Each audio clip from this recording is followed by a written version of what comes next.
Hello class 8th students, आज मैं आपको हिंदी सेकंड में कावेरी में से चैप्टर 2 शुभान खां पढ़ाने जा रही हूँ। हाँ, तो चैप्टर 2 है शुभान खां। इस पाठ की थीम है शांति, एकता, कला एवं संस्कृति, मित्र, पड़ोसी, त्योहार। पाठ का जीवन कौशल है रचनात्मक विचार, विवेचनात्मक सोच। नैतिक मूल्य है इसका सर्वधर्म संभाव। रचनात्मक विचार मतलब तरह तरह के रचनात्मक विचार। विवेचनात्मक मतलब विवेचना की गई है। सर्वधर्म संभाव कहते हैं सभी धर्मों में समानता का भाव। बुजुर्गों के प्रति सम्मान और वात्सल्य प्रेम। वात्सल्य कहते हैं छोटे बच्चों के प्रति प्रेम की भावना। तो बच्चों, इसमें शुभान खां चैप्टर में ये प्रसंग ऊपर बुक में दिया हुआ है। इसके लेखक हैं राम वृक्ष बैनीपुरी।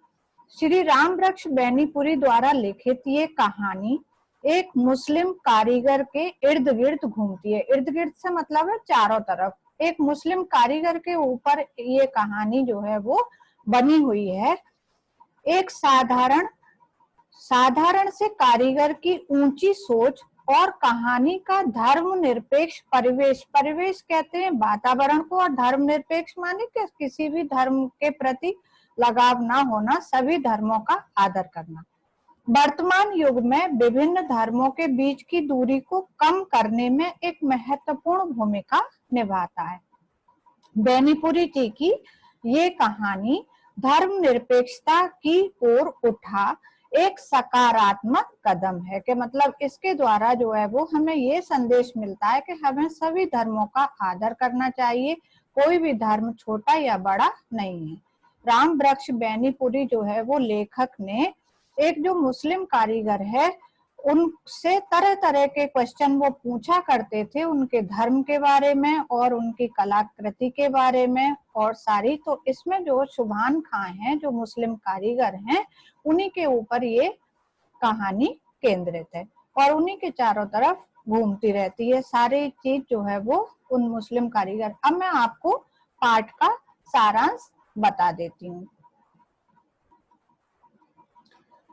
हाँ, तो बच्चों ये है चैप्टर 2 शुभान खां का पाठ का सारांश। क्योंकि पाठ जो है वो काफी बड़ा है, इसलिए मैं आपको शॉर्ट में उसको एक्सप्लेन कर देती हूँ कि इस पाठ में क्या बताया गया है। इसी से आपको सारे चैप्टर के बारे में ये समझ में आ जाएगा कि इस कहानी में लेखक राम वृक्ष बैनीपुरी क्या बताना चाह रहे हैं, ताकि आप अपने रीडिंग कर लें।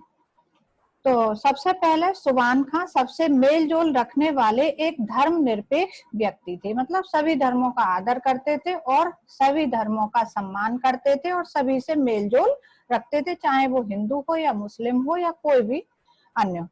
लेखक ने शुभान खां के साथ अपने बाल्यकाल में व्यतीत हुए कुछ संस्मरणों को इस कहानी में प्रस्तुत किया है। लेखक राम वृक्ष बैनीपुरी ने शुभान खां के साथ अपने बाल्यकाल कहते हैं बचपन में बीते हुए कुछ संस्मरण कहते हैं पुरानी यादों को इस कहानी में बताया है कि शुभान खां कैसे थे और जब लेखक छोटे थे तो किस तरीके की बातें वो लेखक राम वृक्ष बैनीपुरी शुभान खां से किया करते थे और वो किस तरीके से उनकी बातों का उत्तर दिया करते थे। देखिए, इसमें शुभान खां एक मुस्लिम कारीगर यानी कि राज थे। राज कहते हैं जो मकान वगैरह बनाते हैं, उनकी मरम्मत करते हैं, उनको कहते हैं राजमिस्त्री। लेखक के घर उनका आना जाना था। मतलब शुभान खां जो है लेखक के घर आते जाते थे। वे लेखक को खूब प्यार दुलार करते थे। लेखक उनसे अपनी बाल सुलभ बातें करते थे। बाल सुलभ कहते हैं कि जैसे बच्चों की आदत होती है, बाल सुलभ मतलब कि जैसे बच्चों की आदत होती है छोटी छोटी बातें पूछा करते हैं बड़ों से और उनके आंसर पूछा करते हैं, तो इस तरीके की बातें वो किया करते थे। दोनों को इन बातों में खूब आनंद आता था। दोनों शुभान खां को और लेखक को, उनको उनसे बातें पूछने में आनंद आता था और उनको उन बातों का उत्तर देने में आनंद आता था। ईद, बकरीद, मोहर्रम जैसे अवसरों पर लेखक और अन्य बच्चों को शुभान खां के साथ खूब आनंद आता था। कि मतलब ईद, बकरीद और मुहर्रम जैसे त्योहार होते थे तो लेखक सुभान खां के साथ में जाया करते थे और आनंद अनुभव किया करते थे, और भी दूसरे बच्चे उनसे हमेशा उनके साथ साथ लगे रहते थे। होली, दिवाली भी सुभान खां उनके साथ मनाते थे। तो जाहिर सी बात है कि जब वो मुस्लिम थे और मुस्लिम के साथ में जब लेखक इस तरीके की त्योहार वगैरह मनाते थे तो होली, दिवाली भी सुभान खां उनके साथ मनाते थे, क्योंकि दोनों में, हिंदू और मुस्लिमों में आपस में बहुत ही अधिक प्रेम भाव था। सुभान खां ने परिश्रम से इतना धन इकट्ठा कर लिया था कि उनकी हज यात्रा की कामना पूरी हो गई। मतलब इन्होंने अपना राजमिस्त्री की ही वो कर करके, मकान बना बना करके, और इतना धन इकट्ठा कर लिया था कि उनकी कामना, कहते हैं इच्छा को, कि हज यात्रा करने की उनकी इच्छा थी और वो उससे पूरी हो गई। उन्होंने थोड़ा थोड़ा धन एकत्रित कर लिया था। हज से लौटने के बाद सुभान खां का ज्यादा वक्त नमाज बंदगी में ही बीतने लगा। जब वो हज यात्रा कर आए उसके बाद वो हमेशा जो है नमाज पढ़ते रहते थे या फिर जो है वो माला फेरते रहते थे।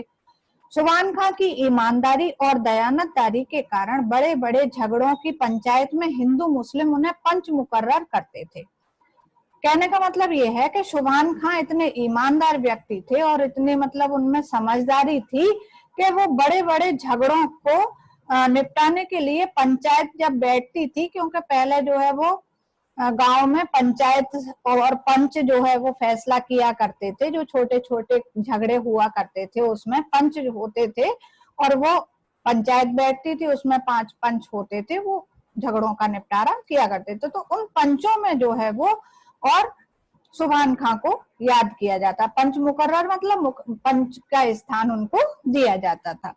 सुभान खां ने लेखक के मामा का मंदिर बनाया था, क्योंकि लेखक तो हिंदू था, परंतु सुभान खां ने और मंदिर बनवाया था जो कि उन लेखक के मामा जी ने बनवाया था।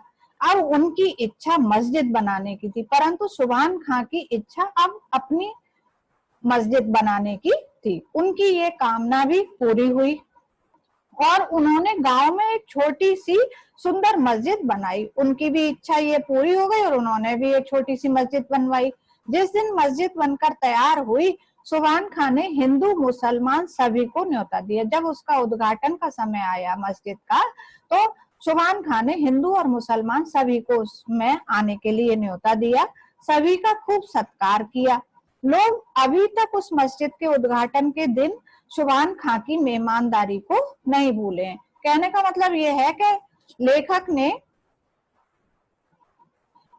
ने जो है वो सुभान खां ने सभी को बुलाया था और उनका उचित आदर सत्कार किया था। हिंदुओं के लिए हिंदू हलवाई लगा करके खाना बनवाया था और उनकी मेहमानदारी की थी।